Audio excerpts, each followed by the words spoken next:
मैं बता रहा हूं मोदी को, अगर ये वक्फ का कानून बनेगा तो मुल्क में सोशल इंस्टेबिलिटी पैदा होगी। हम एक मस्जिद को खो चुके हैं मोदी, अब कोई मस्जिद कब्रिस्तान को नहीं खोएंगे। आप विकसित भारत बोलते, ये विकसित भारत है। गुजरात में सोमनाथ में 1200 साल पुरानी दरगाह थी। कितने पुरानी? 1200 साल पुरानी दरगाह। जूनागढ़ के नवाब ने 1947 में ये गवर्नमेंट के डॉक्यूमेंट में लिखाया कि क्योंकि नवाब थे, उन्हें कहा कि मेरे हुकूमत की प्रॉपर्टी है मगर कब्रिस्तान और दरगाह है। मुल्क आजाद हुआ, वो हाकिम नहीं रहे, गवर्नमेंट ऑफ गुजरात आ गई, वो रिफ्लेक्ट हुआ, मगर वक्फ बाय यूजर था कब्रिस्तान और दरगाह। 47 में एंट्री हुई। सितंबर 2024 में मोदी ने कहा अब तुम नोटिस दो दरगाह वालों को कि वो जो 75 साल पहले जो एंट्री हुई थी वो गलत है, ये गवर्नमेंट की प्रॉपर्टी है। दरगाह के लोग परेशान, बोले कागज लाओ, वो बोले टाइम दो। कलेक्टर बोला नो टाइम। वक्फ ट्राइब्यूनल को गए, ट्राइब्यूनल के पास गुजरात की बीजेपी की सरकार जाके बोली हमको टाइम दो, हम फुला तारीख को आएंगे।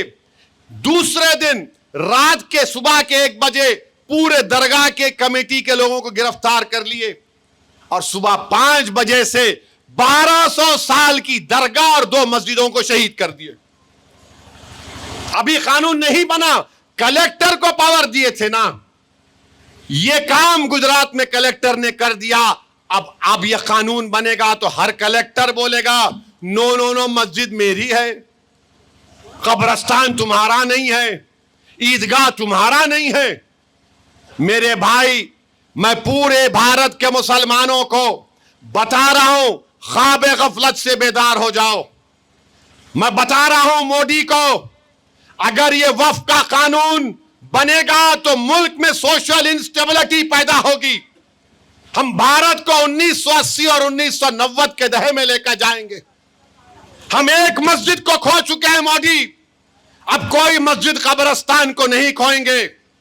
अगर आप मुल्क को विकसित भारत नहीं बनाना चाहते, अगर आप मुल्क को 1980 और 90 के दहे में लेकर जाना चाहते हैं, तो फिर आपको फैसला करना पड़ेगा।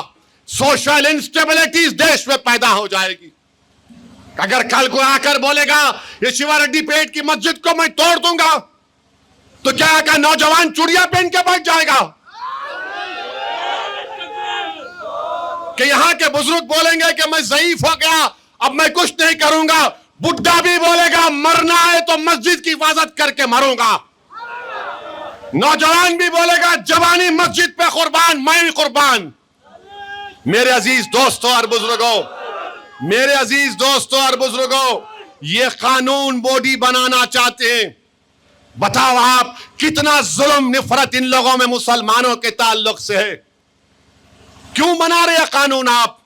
नहीं, वक्फ को अच्छा करने बना रहे। कौन सा अच्छा कर रहे आप? गवर्नमेंट, कलेक्टर को पावर, वक्फ बाय यूजर गायब, रेट्रोस्पेक्टिव रजिस्ट्रेशन, ट्राइब्यूनल गायब, लिमिटेशन एक्ट अप्लाई होगा, इवैक्यू प्रॉपर्टी खत्म।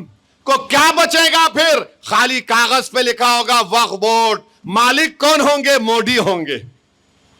हम वक्फ क्यों करते हैं? अल्लाह के लिए करते हैं। एक बार अगर कोई वक्फ कर दिया, उसका मालिक अल्लाह होता है। अब मोदी बोल रहे मालिक अल्लाह नहीं रह सकता है, मालिक मैं बन जाऊंगा। मोदी जी, मुल्क में सोशल इंस्टेबिलिटी ना पैदा हो जाए। आप विकसित भारत बोलते, ये विकसित भारत है। 17 करोड़ मुसलमानों से मस्जिदों को छीनना चाहते हैं आप। आपको मालूम कि ख्वाजा हिंद अल वली, गरीब नवाज, सुल्तान हिंद के दरगाह के ऊपर केस पड़ गया और बोला गया कि वो जो दरवाजा है वहां पर एक मंदिर थी, इसका सर्वे कराया जाए। अब अगर यह कानून बनेगा तो कलेक्टर बोलेगा यस, ये वक्फ की प्रॉपर्टी नहीं है, अब बताओ, ये केस बढ़ चुका है। आगरा की जामा मस्जिद है, सीढ़ियों पे बोलते नहीं यहां पर नीचे कुछ और था। यह भी हो रहा है।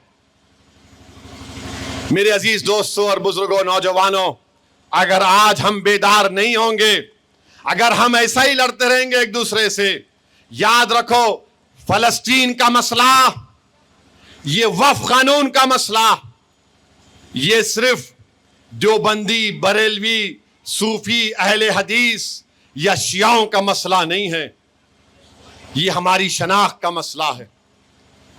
तो बेदार हो जाओ, अपने इत्तेहाद को मजबूत रखो।